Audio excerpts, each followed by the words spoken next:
começar então esse bate-papo. Na verdade, a gente estava chamando de aula, mas na verdade eu acho que vai ser mais um bate-papo sobre HTML5, que eu até chamei de 30 minutos de HTML5. E na verdade é mais uma conversa para mostrar algumas coisas interessantes que podem ser feitas com HTML5 e especialmente para dispositivos móveis, considerando o acesso à web pelos dispositivos móveis. Primeiramente, queria agradecer pela Mob Geek, pelo convite de participar. Já me falaram que tem bastante gente assistindo, então isso é uma boa, eu acho ótimo poder falar aqui para vocês e contar um pouco, poder espalhar um pouco a palavra do HTML5 para que a gente possa cada vez mais trabalhar por um princípio de uma web aberta e uma web livre. Bom, depois eu vou tirar os slides para vocês poderem ver o vídeo, a gente conversa um pouquinho por vídeo. Só antes de começar, eu queria só avisar para vocês que vocês podem fazer perguntas no campo de comentários, que fica do lado direito do vídeo. Então, vocês que estão assistindo, vocês podem fazer perguntas e depois eles me passam por texto essas perguntas. Bom, esse sou eu, meu nome é Reinaldo Ferraz, eu trabalho no escritório brasileiro do W3C.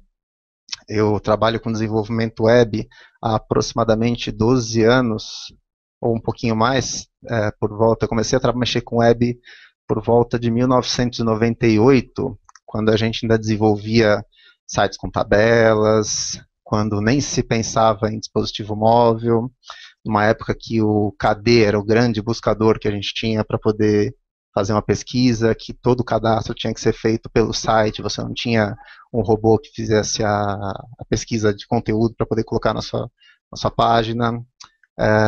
As páginas eram hospedadas em páginas gratuitas, só poderiam ser hospedadas em sistemas como GeoCities, e foi uma época bem interessante porque o desenvolvimento web nessa época ele seguia uma linha de desenvolvimento voltado para o navegador. Então você desenvolvia pensando no Internet Explorer, rezava para testar para que funcionasse no Netscape, então você utilizava elementos que só funcionavam em determinado browser, e hoje isso mudou. Isso eu vou explicar um pouco mais adiante, mas hoje mudou. Hoje a gente desenvolve web pensando no padrão. Então, esse padrão ele é um padrão internacional, que é para ser utilizado na maior gama de dispositivos para garantir a interoperabilidade, não só de navegadores, mas também de dispositivos e outras tecnologias que possam surgir aí pela frente. Só para falar rapidamente, o escritório W3C ele começou as suas atividades aqui no Brasil em 2007, e é uma iniciativa do Comitê Gestor da Internet e do NIC.br. O principal objetivo de trazer um escritório do W3C para o Brasil era estimular que a comunidade brasileira ela possa desenvolver cada vez mais padrões de modo internacional, para que ela possa levar esse tipo de conteúdo para uma discussão internacional, que o Brasil não seja apenas adotador de padrões de desenvolvimento web. E o W3C ele foi criado em 1994 pelo Tim Berners-Lee, e de lá para cá ele já desenvolveu centenas de padrões, e todos esses padrões eles são são os padrões que nós conhecemos, que são as recomendações do W3C. Na verdade, se a gente for considerar, qualquer um poderia pensar em desenvolver um padrão e publicar na internet. Só que qual que é a grande vantagem dos padrões do W3C? São padrões livres, são padrões abertos, e que você não precisa pagar nada, e você não precisa justificar, você não precisa justificar para o W3C, por exemplo, para poder criar um tipo de navegador, criar um tipo de página que utilize as tecnologias do W3C. Então, esse é o grande objetivo. O W3C é uma instituição aberta que as pessoas podem participar das discussões de fomento de padrões. Bom, então a ideia é, acho que agora a gente bater um papo sobre o HTML5. A ideia dessa conversa é mostrar para vocês algumas coisas interessantes que o HTML5 tem considerando os dispositivos móveis. Mas antes eu queria contar um pouco da história do HTML5 até onde a gente chegou com o desenvolvimento dessa tecnologia para que hoje a gente tenha um tipo de web num dispositivo que cabe dentro do nosso bolso. Então esse daqui é só um slide só para apresentar para vocês o histórico do desenvolvimento do HTML5. Então, desculpa, o histórico do HTML. Ele surgiu em 1991. A primeira tag, o HTML, foi criado, surgiu numa página web do Tim Berners-Lee. E depois, com o tempo, ele foi evoluindo. Em 94 surgiu o HTML2, 97 foi para o HTML 3.2, depois chegou no 4.1, que era uma versão do HTML que foi muito utilizada. E aí o W3C começou a trabalhar com o princípio do XHTML, que para os desenvolvedores, acho que os que lembram da época de se usar XHTML, muitos ainda até utilizam XHTML até hoje, ele tinha uma forma de se desenvolver, de se trabalhar muito interessante, porque você tinha que abrir e fechar todos os elementos, você precisava, não podia colocar letras maiúsculas, tudo tinha que ser muito certinho, especialmente para trabalhando com XHTML strict. Só que, paralelo a isso, o grupo do WattWG, que não concordava muito com os caminhos que o W3C estava seguindo com o XHTML, criou um grupo, foi um grupo criado por empresas desenvolvedoras de software, de browsers, para auxiliar o desenvolvimento do HTML. Então, eles seguiam pelo desenvolvimento do HTML e o W3C estava seguindo com o desenvolvimento de HTML e XHTML. Então, o que o W3C fez? Em 2009, ele descontinuou o XHTML, que estava na sua versão, começou a se trabalhar a versão, chegou a se trabalhar um pouco da versão 2, mas ele parou o XHTML na versão 1.1 e seguiu junto com o AWG para desenvolver e dar corpo para o HTML5, que hoje é o que a gente vê. Então, todas essas empresas de browsers, como Apple, Google, Microsoft, Mozilla e Opera, todas elas participam, elas são filiadas ao W3C para poder participar e poder participar das discussões e participar de de toda a evolução dos padrões de HTML, do HTML do W3C. Não, na verdade, não só do HTML, de diversos outros padrões que o W3C propõe. E aqui é só para mostrar para vocês um pouco do status que o HTML5 está hoje. E isso é um screenshot de hoje mesmo, da documentação do HTML5. Hoje ele está como candidato à recomendação, que é um último passo antes de se tornar a recomendação, que deve acontecer nos próximos anos. Então, já é uma documentação que já vem sendo trabalhada há um bom tempo e já está em vias de se tornar uma recomendação oficial. Vocês vão me perguntar, falar, poxa, mas enquanto não virar recomendação, eu não posso colocar isso no meu site, eu não vou desenvolver seguindo isso, porque ainda não é uma documentação oficial, não é uma recomendação final. Eu só queria lembrar que uma documentação que ficou por muito tempo como candidato à recomendação foi o CSS 2.1, e ele virou uma recomendação oficial, se eu não me engano, foi em junho do ano retrasado. Então, já faz um bom tempo que essa recomendação ela vinha sendo trabalhada, mas os browsers já estavam implementando esse tipo de documentação, esse tipo de tecnologia. Então, é o que vem acontecendo hoje com o HTML5. A gente percebe uma grande aceitação de mercado, isso acho que é o mais importante, que o HTML5 ele foi bem aceito pelo mercado, para se tornar uma plataforma que a gente pudesse usar em qualquer dispositivo, uma plataforma que fosse interoperável, que a gente pudesse trabalhar em diversos dispositivos, inclusive até dispositivos que hoje a gente ainda nem sabe que podem existir e que podem dar acesso à web. Aqui é só para fazer uma comparação rápida. Esse aqui é um desenho da web de como ela era em 2001. Como a gente tinha a interface com o usuário, que era basicamente trabalhada com um dispositivo de mouse e teclado, ela acessava as informações do browser, e essas informações, o que a gente tinha na web, eram documentos HTML, CSS e JavaScript. No máximo que a gente poderia considerar como mídia, eram imagens, GIF, JPEG e PNG, que o browser fazia o tratamento para poder enviar para o usuário. Em 2011, isso já mudou bastante, inclusive considerando que grande parte dessas aplicações elas já estão trabalhando com HTML5. Então, o que a gente tinha antes de web, que era só imagem bitmap, que era GIF, JPEG, PNG. Hoje a gente já tem suporte a SVG. Hoje a gente pode publicar fontes na web, a gente pode ter um tipo de fonte no nosso site que ela não é uma imagem. Você pode trabalhar esse conteúdo com CSS para que essas fontes elas façam parte do seu site, elas estejam na nuvem, em algum servidor. E elementos de áudio e vídeo, também considerando elementos de mídia.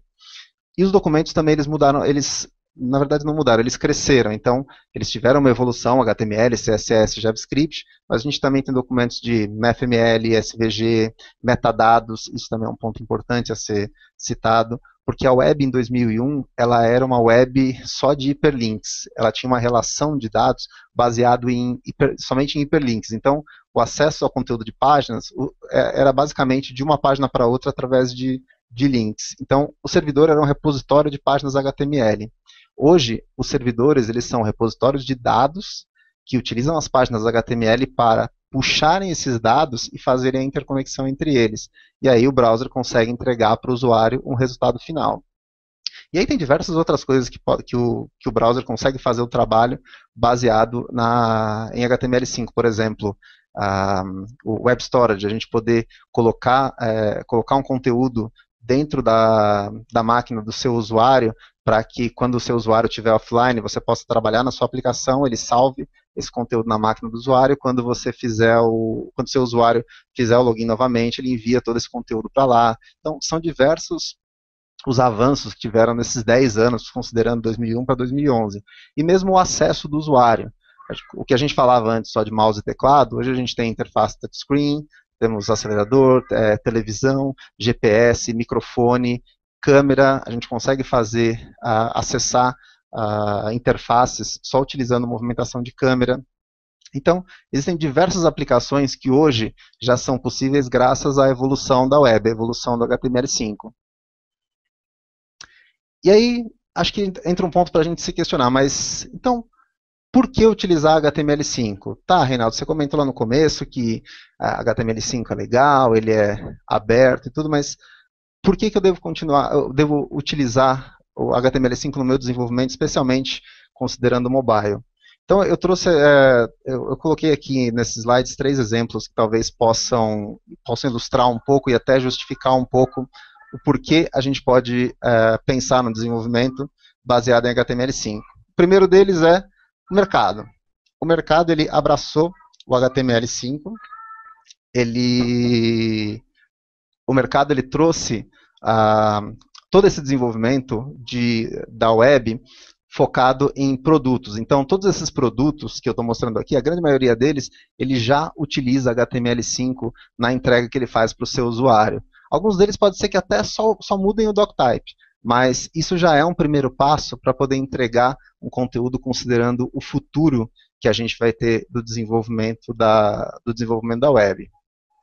O segundo são os browsers. A gente tem um grande mercado de browsers, eu coloquei só os 5 mais importantes aqui, mas a gente tem um mercado de outros browsers muito grande. E, como eu disse, antigamente a gente tinha uma guerra que era para o desenvolvedor ter que desenvolver um tipo de página que funcionasse em determinado browser. Hoje, a guerra é ao contrário. Os browsers eles estão correndo para implementar o padrão do HTML5 da forma mais adequada para que o desenvolvedor ele tenha que seguir um padrão que foi criado internacionalmente por um consórcio internacional que todas essas empresas fazem parte para que a gente tenha uma web que funcione adequadamente em todos eles. Então, para eu ter certeza que a minha página vai funcionar bem no Firefox, no Chrome ou no Safari, eu posso ter o ideal é que eu siga os padrões que eles também estão seguindo no seu desenvolvimento. E esse site que eu coloquei aqui, html5test.com, ele é bem interessante porque você consegue verificar como o seu browser dá suporte ao HTML5 e até verificar como os outros browsers estão dando suporte e a que tipo de recursos ele está dando do HTML5. Porque o HTML5 ele não é um pacote fechado que o desenvolvedor de browser pode dizer, ok, eu vou instalar, eu vou implementar esse recurso, todos os recursos, ou não vou implementar HTML5. Ele vai sendo colocado por partes, até porque conforme o desenvolvimento do HTML5 foi criando cada vez mais corpo, eles já tinham cada vez mais recursos para poder implementar esse tipo de conteúdo. E por último, os dispositivos. Eu coloquei aqui uma gama de dispositivos, tem alguns que a gente não consegue ter nem ideia do que sejam, mas a ideia é imaginar que daqui a 5 anos, imaginar que hoje a tecnologia mais moderna que a gente tem de acesso à informação é o tablet, mas daqui a 5 anos pode ser que essa tecnologia, esse dispositivo, seja outro, seja uma geladeira, seja um carro.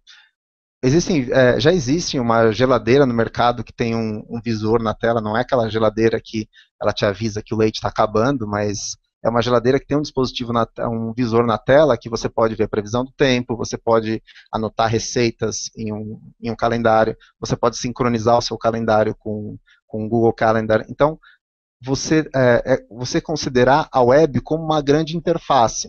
E, na verdade, é exatamente isso que a gente trabalha falando do HTML5. Na verdade, a gente fala de Open Web Platform, que é o conjunto de tecnologias que permite que o conteúdo da web ele seja multiplataforma. E não só multiplataforma para dispositivos, por exemplo, como está mostrando aqui o tablet, o computador, televisão ou videogame. Não, para a indústria, para o mercado também. Então eu tenho o mercado de game, o mercado de entretenimento digital, o mercado de mobile. Todos esses mercados, o objetivo é que eles possam utilizar a web como a grande plataforma de desenvolvimento e a grande plataforma para integrar os seus serviços. Imaginar que uma pessoa que está, por exemplo, a gente está mostrando ali uma imagem de healthcare, uma pessoa que está no hospital, utilizando o seu tablet, ela pode chegar em casa e fazer essa mesma conexão com o seu computador, e sem ter que instalar plugin nenhum, só utilizando as tecnologias abertas da web. Então, o que eu queria falar para vocês agora, já falando um pouco mais na linha do desenvolvimento, o que o HTML5 traz para o desenvolvedor? O que melhora na vida do desenvolvedor que vai começar a utilizar HTML5? Eu creio que muitos de vocês que estão assistindo já devem ter visto algumas coisas que eu vou mostrar aqui, até alguns recursos e as novidades, mas eu queria mostrar que o HTML5 ele veio para facilitar muita coisa, e para o desenvolvedor isso vai ajudar bastante. Por exemplo, doctype. Doctype é aquela informação que a gente coloca no topo da nossa página para dizer que tipo de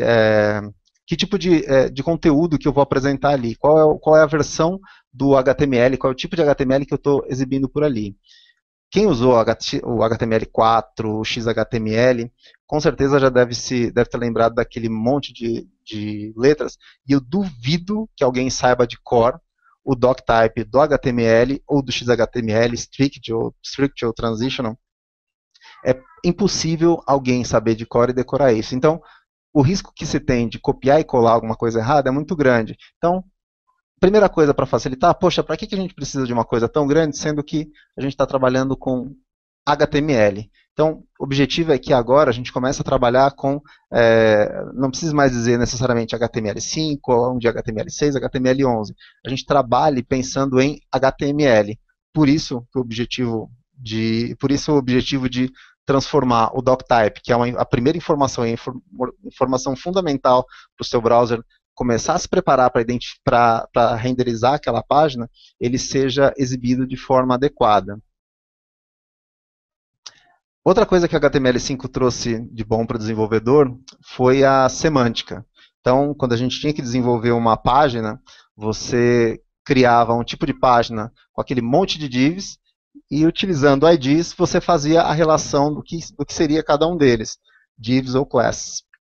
Então você utilizava um div para cabeçalho, um div para navegação, um div para artigo, seção, e por aí vai, mesmo div para rodapé. Hoje, o HTML5 ele trouxe o quê? Semântica. Então, eu consigo dar cada vez mais contexto ao conteúdo que vai dentro de cada uma dessas tags. Então, eu estou dando mais informação para o meu navegador, para uma tecnologia assistiva, para o meu dispositivo, para um sistema de busca. Então, eu sei que informação que está dentro de um header é informação de cabeçalho.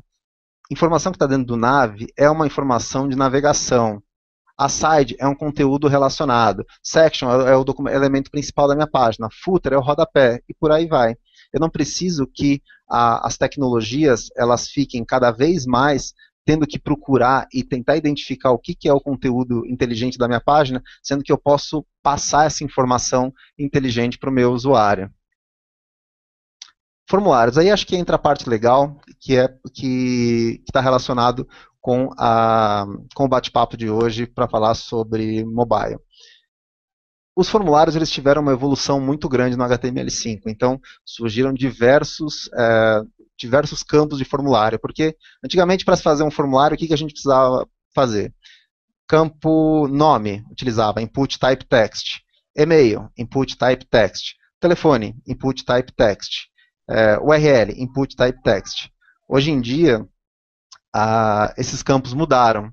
Esses campos, a gente tem novos tipos de input type para cada campo de formulário. E o que eu ganho com isso? Eu ganho informação. Eu consigo passar mais informação para o meu browser, para o meu dispositivo, para qualquer outra tecnologia que possa trabalhar esse conteúdo de forma adequada. Então, só para vocês terem uma ideia, essa é uma lista de tipos de input type. Então, esses que estão em vermelho, keyword, são os tipos de input type. Alguns deles vocês já conhecem, das outras versões do HTML5, do HTML. Então, você tem input type hidden, input type text, input type checkbox, hardbox, file.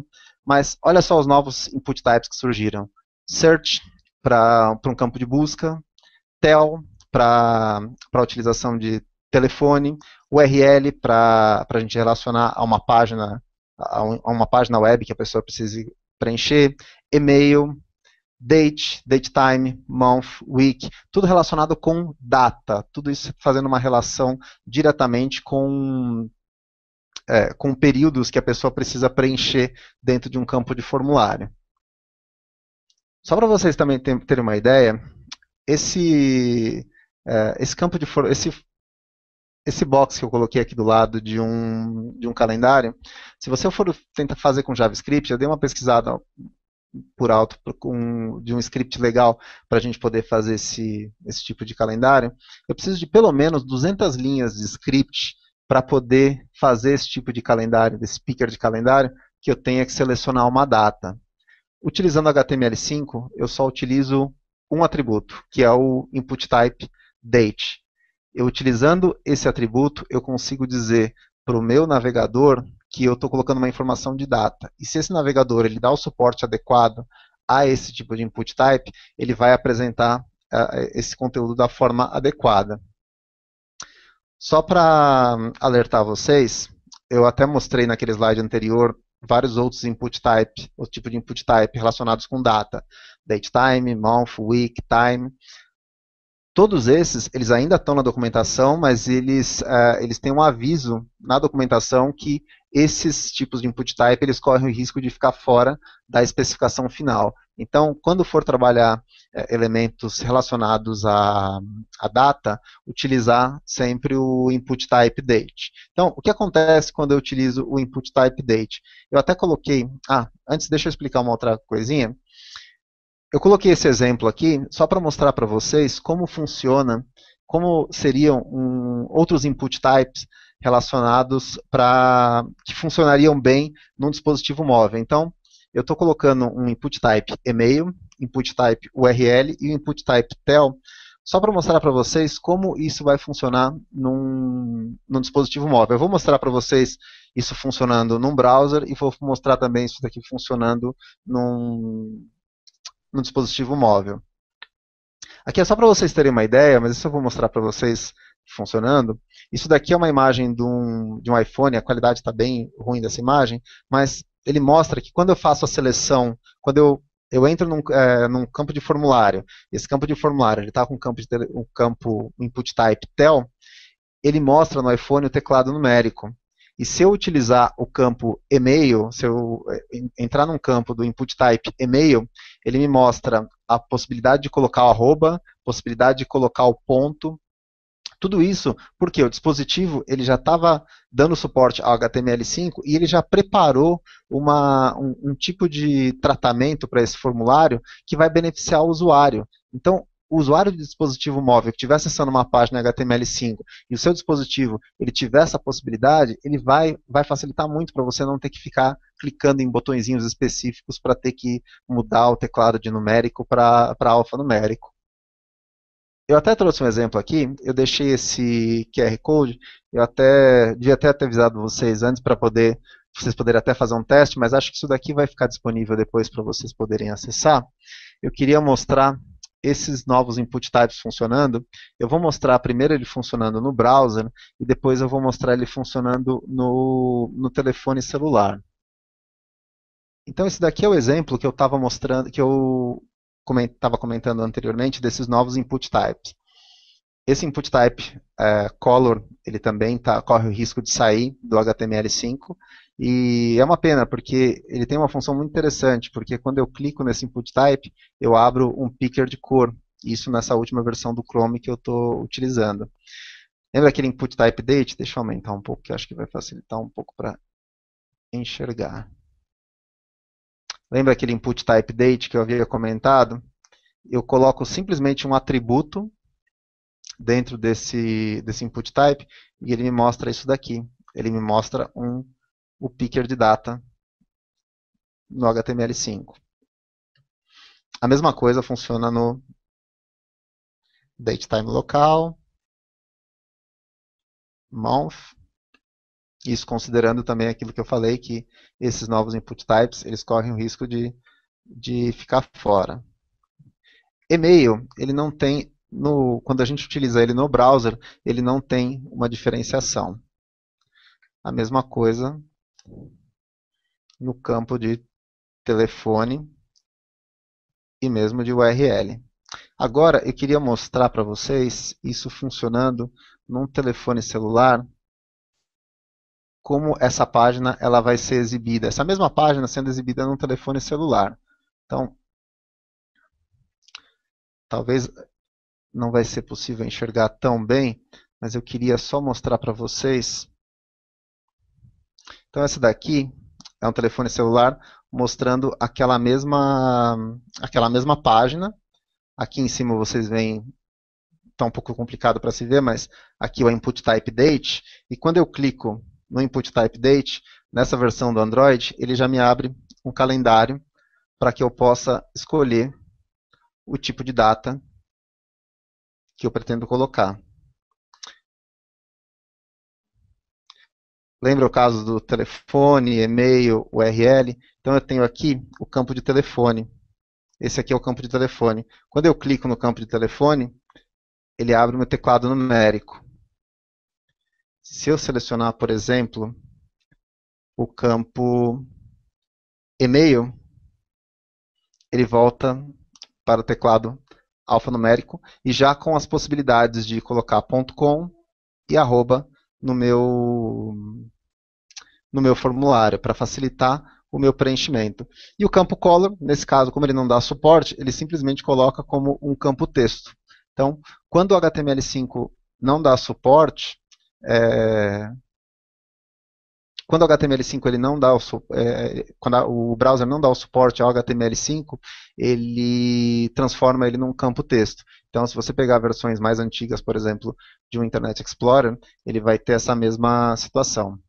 Agora, deixa eu mostrar uma outra coisa para vocês ainda nesse celular, que são alguns atributos novos. Apesar que eu acho que eu vou voltar para o browser primeiro, eu queria mostrar essas páginas pelo browser antes. Então, isso que eu estou mostrando para vocês são alguns atributos que são colocados dentro dos formulários em HTML5. Então, por exemplo, alguns deles que são interessantes. Eu posso colocar um tipo de lista dentro de um campo de texto, uma lista já pré-definida, que ele vai autocompletar. Um atributo required. Para que serve esse atributo required? Para quando eu for enviar o meu formulário, ele me avisar. Ele não deixa eu enviar o formulário, porque aquele campo ele é obrigatório. Então, ele não permite que eu envie esse formulário. Isso com um simples atributo. Deixa eu ver se eu acho ele aqui, o required. Eu vou aumentar um pouquinho mais.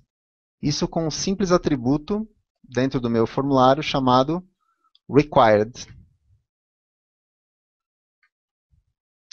Tem algum outro atributo interessante que é o placeholder. Talvez vocês já devem ter utilizado num campo de formulário que você precisava colocar aquele texto que a pessoa, quando clicasse, ela começasse a digitar. Pois é, ele tem um atributo que você é, diz que existe um placeholder, e quando a pessoa clicar para digitar, esse conteúdo desaparece.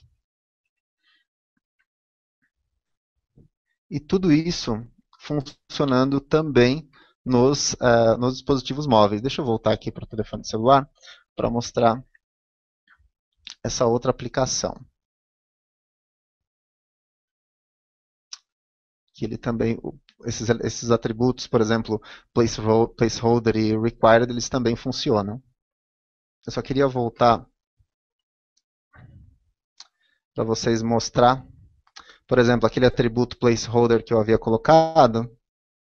Quando eu clico para poder digitar, ele exibe o texto ainda lá, e quando eu começo a digitar, o placeholder desaparece.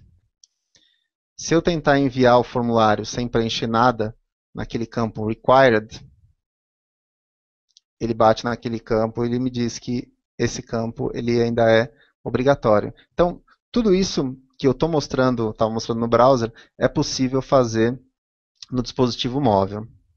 Então, no caso, por exemplo, de áudio e vídeo também é uma novidade interessante que o HTML5 trouxe e que também pode ser utilizado no dispositivo móvel. Então, aquela funcionalidade de colocar um elemento de vídeo, um elemento de áudio e colocar os tipos de fonte de áudio e vídeo, eles também funcionam no dispositivo móvel. Eu posso colocar esse conteúdo na minha página web e ele já tem um bom suporte para isso. Aqui é só para mostrar para vocês como está o suporte desse elemento de vídeo dentro do HTML5. Então, a grande maioria dos browsers, inclusive os browsers para dispositivos móveis, eles já dão suporte a essa tecnologia de utilização de vídeo no HTML5. Existe a única barreira com relação a isso, que é a questão de codecs, que eu queria mostrar para vocês dentro de uma outra tela, mas acho que isso talvez eu não tenha tempo para mostrar. Existe uma situação que ainda existem alguns codecs, eu não estou lembrando de cabeça quais são eles, que funcionam corretamente no Chrome, no Safari, não funcionam no Firefox, alguns que só funcionam no Internet Explorer, não funcionam nos outros. Então, ainda existe a questão de codecs ainda a ser tratada dentro dos vídeos em HTML5. Aqui era só para mostrar para vocês, eu não vou mostrar no celular, porque acho que ele vai levar um tempinho mais para carregar, mas eu só queria mostrar o elemento de vídeo, como ele exibe o conteúdo na tela. Então, esse daqui é uma tela da última conferência web do W3C Brasil, que eu convido vocês a participarem também. A edição de 2013 vai acontecer em outubro, a data vai ser divulgada em breve. E esse daqui é um dos vídeos que nós transmitimos, nós fizemos da conferência, e estão todos disponíveis na página da nossa conferência. Essa aqui é uma palestra do Luli Hadfar, que fez a abertura do evento, fez a palestra inicial, foi aqui em São Paulo. E tudo isso utilizando só aqueles elementos de vídeo do HTML5, aquelas simples tags que eu coloquei naquela apresentação. Só para mostrar para vocês que aquilo que eu havia colocado naquele vídeo é basicamente isso que está na tela. É um elemento de vídeo com os três tipos de fonte os três tipos de fonte do vídeo que ele está capturando, porque nem todos os browsers dão suporte a todos eles. Isso ainda é uma questão ainda a se definir, até por questão dos browsers, eles têm interesses comerciais em cada um utilizar o seu codec, então não é não é bem uma questão do W3C em si, e sim o tipo de tecnologia que os browsers eles estão disponibilizando nos seus navegadores. Geolocalização é um outro elemento que funciona, uma outra API do HTML5 que funciona também no dispositivo móvel, que funciona muito bem. eu acho que no dispositivo móvel é onde faz mais sentido a gente trabalhar e considerar a geolocalização. Eu queria mostrar aqui um exemplo rápido mesmo no browser, mas que também funciona no dispositivo móvel. Então, a API de HTML5, ela é muito simples, a API de geolocalização. Ela simplesmente ela pede a minha localização utilizando informação de GPS, informação do meu IP ou informação de uma rede de rede sem fio, uma triangulação de antenas de rede sem fio, para poder identificar a sua localização e aí você poder tratar essa latitude e longitude, talvez mostrando em um mapa, mostrando outras aplicações. Eu vi uma aplicação muito interessante que mostrava a previsão do tempo utilizando HTML5 e geolocalização. Então, o mais interessante é que quando você utilizar HTML5 com geolocalização, ele vai sempre te perguntar: olha, esse site está pedindo a sua localização. Então, por uma questão de privacidade, ele sempre tem que pedir essa sua autorização. E quando você permite, ele vai mostrar em que lugar você está no Google Maps. Ele não me encontrou adequadamente, porque eu tô utilizando uma rede fixa, então ele acabou caindo no centro da cidade de São Paulo. Bom, mas aí o que acontece? Mas o HTML5 ainda não funciona em browsers antigos, eu tenho algumas aplicações que precisam funcionar em versões antigas de Internet Explorer, e não funcionam até em versões antigas de Firefox. Então, para esse tipo de coisa, o que a gente precisa fazer? A gente precisa trabalhar algumas bibliotecas que eu vou falar na sequência, mas só para mostrar para vocês como anda a implementação do HTML5, essa daqui é uma tabela baseada naquele site no html5test.com, de números de 0 a 500, de como anda a implementação do HTML5 nesses browsers. Então, olha só como andam os principais browsers, o Chrome 27, Firefox 22, Safari, Opera, todos eles já estão com mais de 400 pontos. Então, já tem uma grande implementação de HTML5. E quando a gente fala de mobile, a implementação também está muito boa. Então, os testes que eu fiz agora foram no Chrome, numa versão de Chrome, e acho que foi até a Chrome 25. Firefox Mobile, Opera Mobile, todos eles já têm eles aceitam muito bem os recursos do HTML5. Então, você já pode desenvolver aplicações utilizando HTML5, considerando seus dispositivos móveis. Caso o navegador que você utilize não dê suporte, você pode utilizar uma biblioteca, por exemplo, o Modernizer, que é uma biblioteca para que você dê suporte a elementos de HTML5 que o seu navegador não dá. Então, se você quer trabalhar com aqueles elementos semânticos e o seu navegador não dá suporte, você pode utilizar o Modernizer, que ele vai fazer um trabalho utilizando scripts para poder visualizar, entregar aquele conteúdo de uma forma adequada, mesmo sabendo que seu navegador não dá suporte ao HTML5. E só para fechar, o que ficou de fora do HTML5?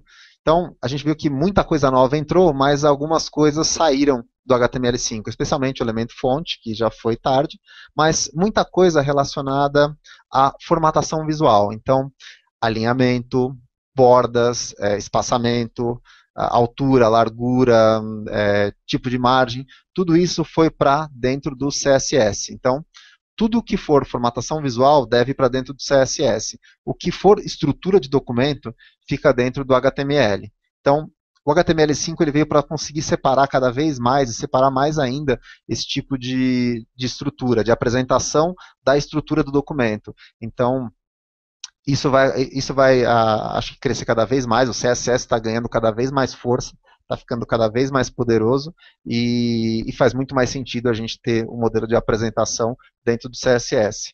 Então, era isso que eu tinha para falar para vocês, espero que vocês tenham gostado, foi um bate-papo rápido, agora quando eu voltei para o horário eu já passei até alguns minutos do meu tempo, mas esse é o meu Twitter, acho que é a forma mais fácil de entrar em contato comigo, se for o caso. E, bom, queria agradecer novamente ao Mob Geek e estou aberto para algumas perguntas.